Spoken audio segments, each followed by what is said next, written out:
So on Wednesday, August 23rd, Fargo detectives interview William's boss, the one who actually lent him that red truck. And through him, they learned this. William had been telling his coworkers that he and Brooke just had a baby in a home birth.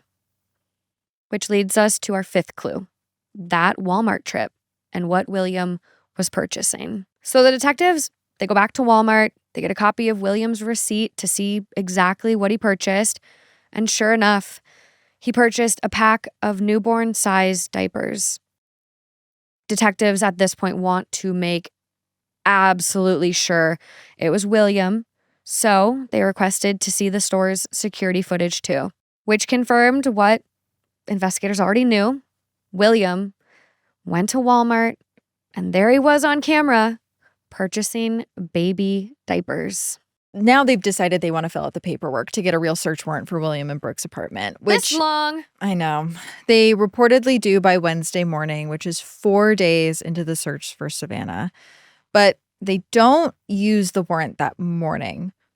Actually, or that afternoon, or that evening. The Fargo Police Department later claimed that they actually put William and Brooke under 24-hour surveillance while they tried to figure out if they would be endangering Savanna in any way by forcing their way in to conduct a search. But hold on. Don't they already have them under constant surveillance? Yes, basically. Okay.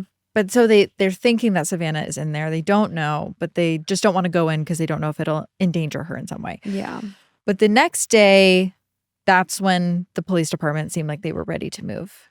They come in with a crime scene investigation van, and at 1:30 p.m., police ask the Greywinds to wait across the street while they execute the warrant. At 1:41 p.m., they pound on Brooke and William's apartment door, and there's no answer. So, to their credit, they do break it down with a battering ram. They have the warrant, they're getting inside. And once they get inside the apartment, they see that Brooke is in there. But there's also someone in there they were really not expecting to see. Because laying quietly on Brooke and William's bed is a newborn baby girl. Someone living downstairs heard police talking and shouted across the street to the Greywinds, they found a baby.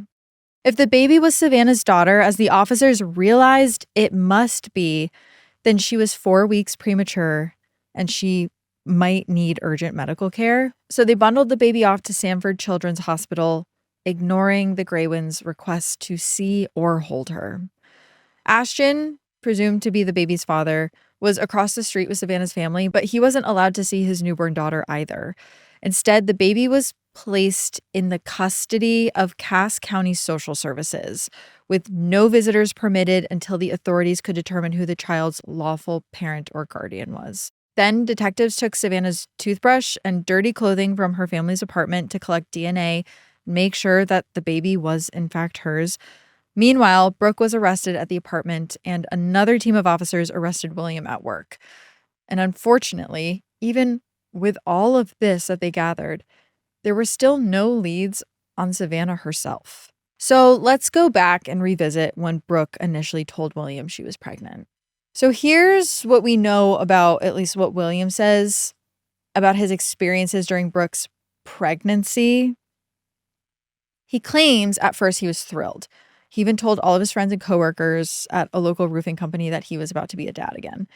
But the couple was struggling emotionally and financially. Besides their money problems, William had another really big fear. He thought that the baby might actually be taken away from them at birth because they both had this history. They both had crimes that they had committed as parents towards children. And so it seems like they were making plans to ensure that the baby wouldn't be taken away from them immediately. They talked about having an unattended home birth so that the authorities, at least according to William, wouldn't crucify them. Essentially, they wanted to have like an off-the-grid birth so people wouldn't even really know that they had had the baby. They also skipped every single prenatal appointment because they didn't want anyone to find out and contact Child Protective Services. William said, though, despite all this, he could not wait to meet their baby. And Brooke had told him that the baby was due in September of 2017, the same month that Savanna was due to have her baby. There was just one big problem. The whole thing was a lie. It seems like Brooke tricked William with a fake pregnancy specifically to keep him from leaving her. But she says over time, she started convincing herself of this lie as well. Brooke had told William earlier that she had her tubes tied. She said that was the procedure she had to make sure she couldn't get pregnant again. And when she told him that she was pregnant, he didn't question it. And he said that it's just because he's not an OBGYN and that's not his area of expertise. And so he just figured you could still get pregnant. He also said that he thought he was seeing changes in her body that corresponded with pregnancy, but that was not the case. Brooke went to pretty extreme lengths to continue this lie. She even found a fetal heartbeat recording online, and she sent that to William, along with her own sonogram photo and a photo of a positive test from a previous pregnancy. So all of the evidence of the pregnancy was just shown to him via photos. And William bought it. They restarted their relationship with plans to raise this child together. Brooke claims that the pregnancy seemed so real to her that she kept a record of her symptoms, including her weight changes, swelling, even contractions she said she was having.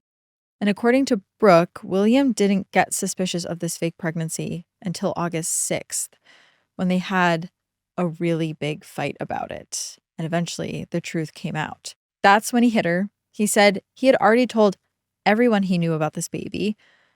And it seems like Brooke realized she had to find a way to fix this problem. She needed to come up with a baby somehow, or else William was going to be embarrassed.